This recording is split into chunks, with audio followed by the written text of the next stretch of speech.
जय भीम, नमस्ते, आदाब, सत श्री अकाल, जय भीम, जोहार, सवड्डी खराब। तो साथियों,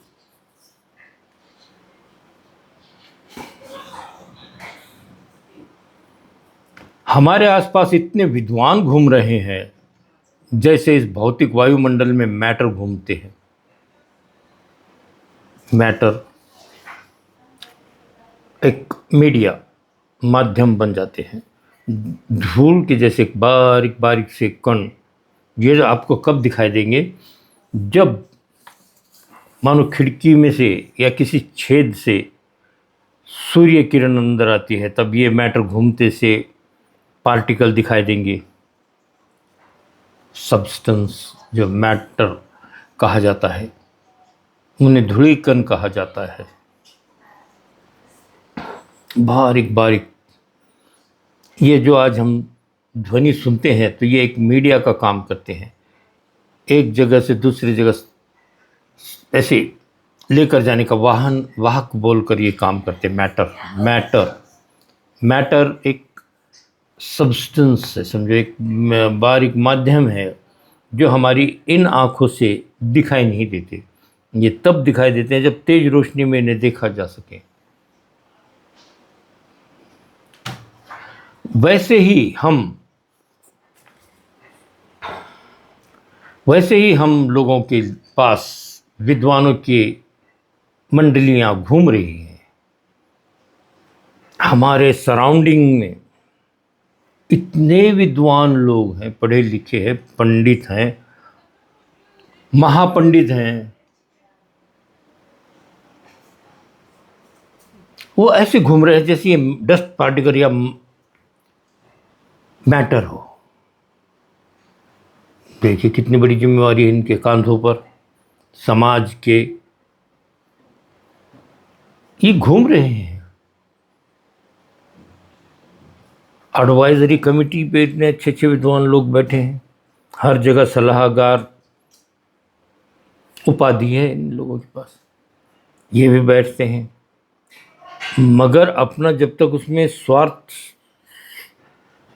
सार्थक नहीं होता, इनका सिद्धि नहीं होती, स्वार्थ सिद्धि नहीं होती, या इनका अपना मतलब नहीं साध्य होता, तब तक ये लोग किसी का भी अच्छा नहीं सोचते।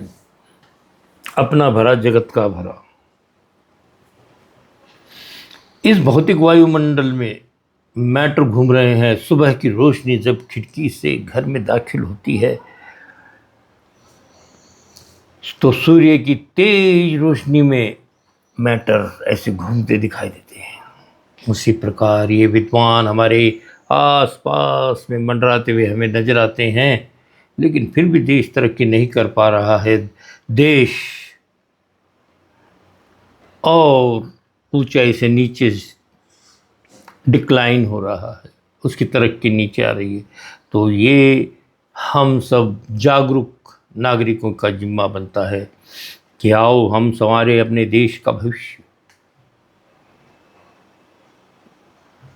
अपने तजुर्बों से, अपने अनुभवों से, अपने अपने घर से हम शुरुआत करें।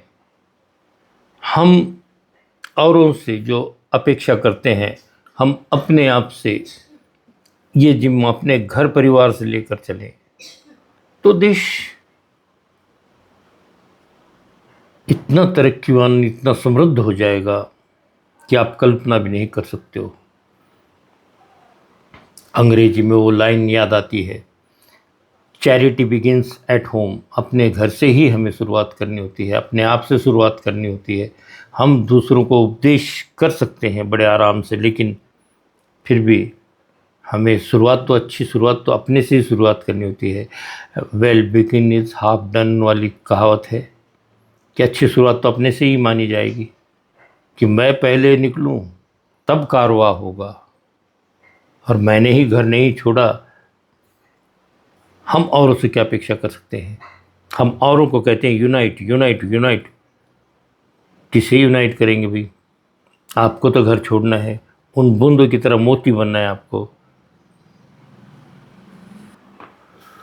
जब डुबकियां सिंधु में गोताखोर लगाता है, जा जाकर खाली हाथ लौट कर आता है, मिलते हैं न मोती सहज ही गहरे पानी में। ये विश्व भी एक सागर है, समुद्र है, इसके अंदर हमें बैठना होगा, उन नीचे की तलहटियों में जाना पड़ेगा, वहाँ नीचे गहराइयों में उतरना होगा, तब हम ऐसे मोतियों को अपने साथ जोड़ सकते हैं, अपनी माला में पिरोकर इन्हें लेकर चलेंगे, तब स्वप्न भारत का भी उज्जवल होगा।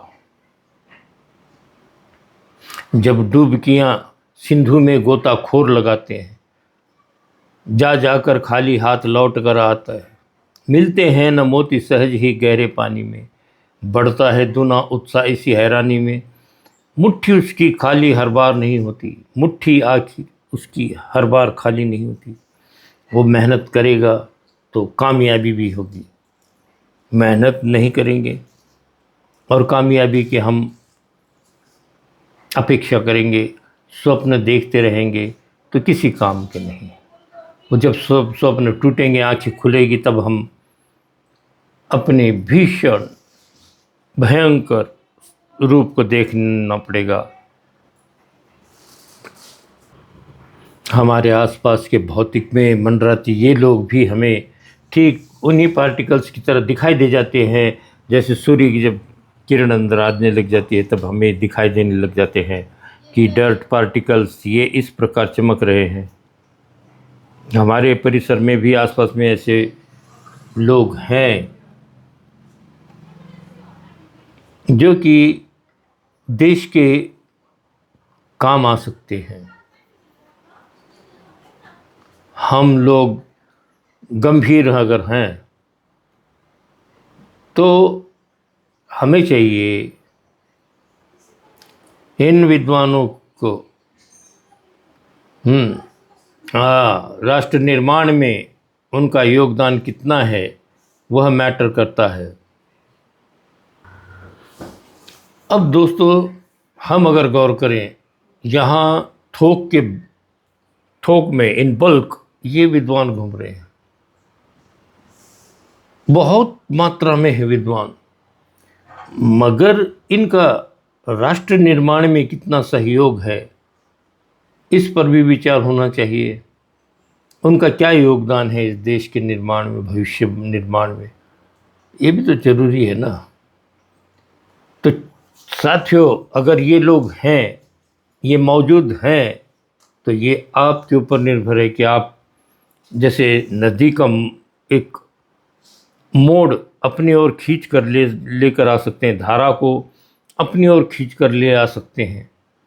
आज आधुनिक युग में हम हैं, तो आधुनिक युग की हम बात करें, राष्ट्र का अगर निर्माण करना है तो हमें अपने जरिए खुद अपने स्किल से, अपनी टेक्निक से हमें जोड़ने होंगे।